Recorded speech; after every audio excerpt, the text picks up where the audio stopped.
All right, greetings everybody. It is time to make the first of many videos. I have gotten through my Monday after a very late Sunday evening. One would even say Monday morning. It is time to actually start digesting everything here. And a couple things. First of all, this is a versus video. One of these two characters is going to get my recommendation near the end of the video. And that's going to rub some people possibly the right or wrong way. And you know what? It doesn't matter. If you like the characters, either of these characters, here's the big takeaway message. Both of these characters are giant wins for whoever gets them. And if you get them in an incredibly small amount of lapis, then they're even larger wins. So that's, just really want to state that both of these characters, Sephiroth and Amneris, are really amazing characters. Two fantastic SUR characters dropped on the same day. That being said, one of them's going to be the winner. Secondly, I know that there's a ton of questions that people have. The Sephiroth and Amneris review will be going up before this video, so if you're looking for specific details on either of those units, go check out those videos. Those videos are up on my channel, and give me some more views. Thank you. As for reincarnation, there's a bunch of other stuff that will come with reincarnations, a specific video for the Sephiroth VC, and more demos of characters and whatnot throughout the coming weeks as I build the characters, including best units from batch 1 to reincarnate, the reincarnation system review, the 3rd anniversary review, and so on and so forth. But you know what? Let's dig into it. Let's talk about Sephi and Amneris finally. Sephi and Amneris are two SUR characters, one being limited, the other being not.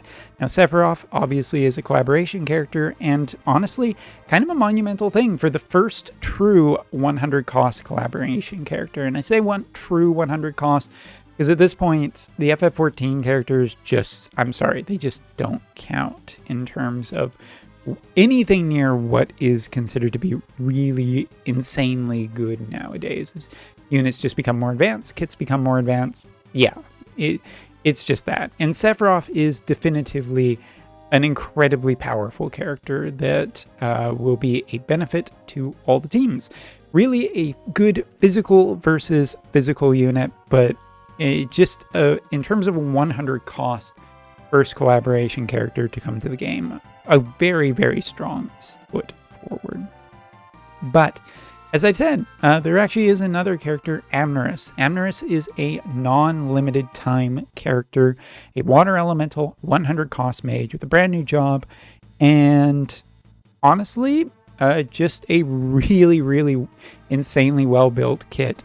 And this is what we're here to compare today. We're here to compare Amneris and Sephiroth and say definitively, based on my opinion, which is correct because I'm the only one speaking, which one is the better unit overall. So first of all, let's knock something really easy out of the way, the Trust Masteries. As a matter of fact, let's head back to the banners very quickly. The Trust Masteries come in two flavors. I mean, essentially you are looking at a physical one and more of a magical Esper one. And while we're waiting for this to show up, we're just going to say it. Sephiroth has the better of the two Trust Masteries. It's not even really a, maybe kind of thing. I mean, just the way that the game functions, this is the better Trust Mastery. Both attack up and defense penetration is very good for physical units. And as a piece of armor, it's pretty nice. Critical evasion, defense, and HP. Accuracy really isn't Sephiroth's issue at all looking at his kit, and any more attack on it might have been just too much overkill. So yeah, Sephiroth's TMR wins just because of what Amneris's is. It's not bad. Nothing is really that bad, but this Trust Mastery, 357 HP, 6 defense, 12 spirit, with an ability that effectively charges the Esper gauge is just not really that exciting. It could be in the future once we get some more Espers or Esper gets a power up that this Trust Mastery will be super valuable, but just looking at the two, we're going to give the nod to Sephiroth's TMR, so good job, Sephiroth. But of course, the real question is not how good is the TMR, but how good is the unit itself.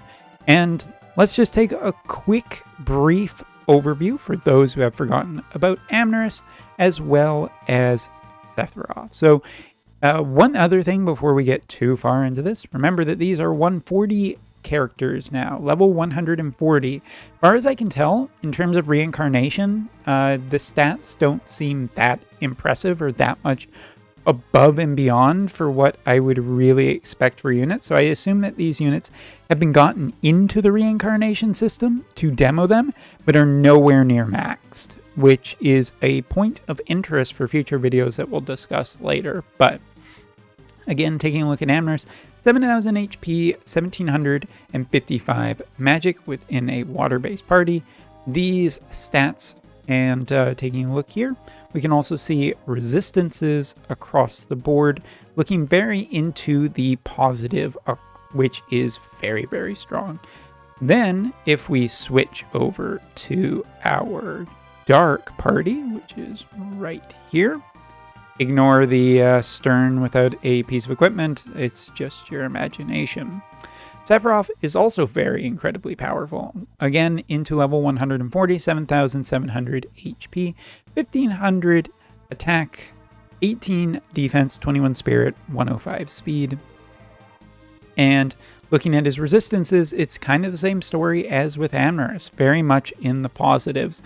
We're looking at paralyze and charm resistances, we're looking at elemental resistances, and we are looking at overall very, very strong net positives for just damage type resistances too. All of this points to Sephiroth being very strong and Amneris very strong. So what's the difference? Well, one's a physical character that's very good against physical characters, and one's a magical character that's very good against other characters, period. And this is the thing. Sephiroth, looking at Sephiroth and Amneris all day, stat-wise and skill-wise, both of them seem very, very competent in terms of having good range, AoEs, removal of problematic things in both PvP and PvE content, potentially self-heals. Sephiroth has Brawler, which can potentially self-heal. Amneris has both Scholar and her main job that can potentially both heal. Both of those things end up just, and you know, they're counters. Amneris can slow and sleep an enemy. Sephiroth can just avoid a physical enemy. And looking between the characters, like honestly, even their jobs, I will say Arithmetician and Scholar are probably a net positive over Brawler and Soldier. I mean, really, Gumi, I know that like Cloud, Zack, and Cloud, Zack, I almost said Squall. Cloud, Zack, and Sephiroth were in Soldier, but that doesn't mean they need to have the Soul class. I mean, come on. It's a little too on the nose, don't you think? The real point, though, is that, you know, Sephiroth has the better limit burst.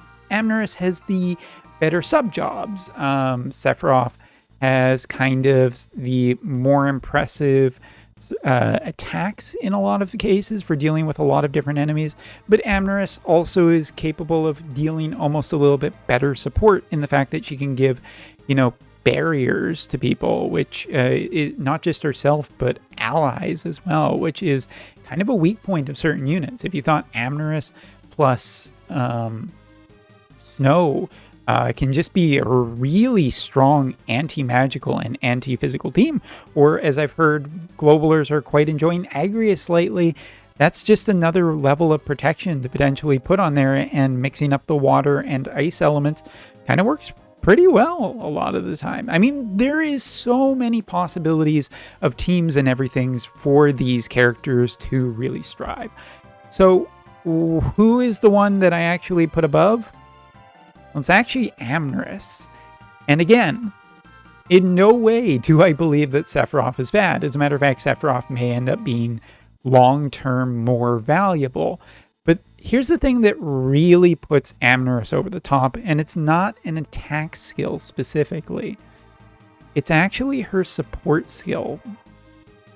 Over the last tournament, we saw that a specific unit, Skahal, who has been so maligned for the longest time on JP of just being a really mediocre Thunder Elemental Mage. But between the new Thunder Elemental Mage teammates that he's gotten, and the fact that his upgrade now features a certain extra thing that is basically, if his HP is over a certain percent, he gets guts, and it's really undispellable, and it's really makes him hard to kill and a pain in the butt, and he can just soak up damage. This is the thing that puts Amneris well and truly over the top over Sephiroth, but it's just one ability. This is what I mean by it's effectively a hair, but it's a very clear hair over the other, because Amneris doesn't need to really have high HP to be successful. She doesn't need really any backup healing. She has self-healing in her kit, whether that's through Arithmetician, whether that's through Scholar, or whether that's through her main job. She actually has access pretty easily to self-heals, and a lower HP in this case is just generally better. However you get over 70% easier is just better for her. It actually pays off for this character like Skahal to be a glass cannon, providing that they have access to easily, readily available heals. And while Amneris does need to get into the reincarnation system, I mean, she does have Scholar, and which has a AoE hit that is a potentially heal. She has Arithmetician, which has plentiful heals, but her main job being the dispel all buffs for target, dispel all haste for target, dispel all physical and magical increases for the target, and then guess what? Also give a 30% heal for all the damage done. Glass Cannon be damned, Glass Cannon actually works incredibly well on her. We've seen from the recent JP tournament that Skahal is a real pain in the butt right now on JP's side, and he is kind of a character that's a little bit overtuned. Even recently when the tournament was finished, one of the JP winners asked the devs if Skahal was a huge oversight on their part. Really, Sephiroth and Amneris are two incredible characters, and I don't think that this is enough to really make people change their minds. Hell, even if you wanted both characters, Sephiroth is the correct answer to go for first, because our Sage of Hess here is a permanent addition to the pool. But honestly, like, even me having gone for Sephiroth yesterday, and you know, the polls didn't go great, but I don't regret Sephiroth even for a minute. He's really cool, he's really powerful, he's going to be like defining for how strong he is compared to other characters. If you just look at his stats and look at the review and look at it like just the overall performance, he will be definitely good enough to get there. But Amneris's one support skill really is a game changer, and it wouldn't be as high of or as clear of a win if she didn't have so much healing in her kit that is just readily available no matter which set she's running. Amneris is by a hair, but a significant hair, the better of the two characters. So that's my verdict, such as it is. Amneris gets the extra gold star, but really, I mean, hey, good choices either way for people. Whew. I made it through. All right, so that's the video. Thank you so much for watching. Take care, and see you next time.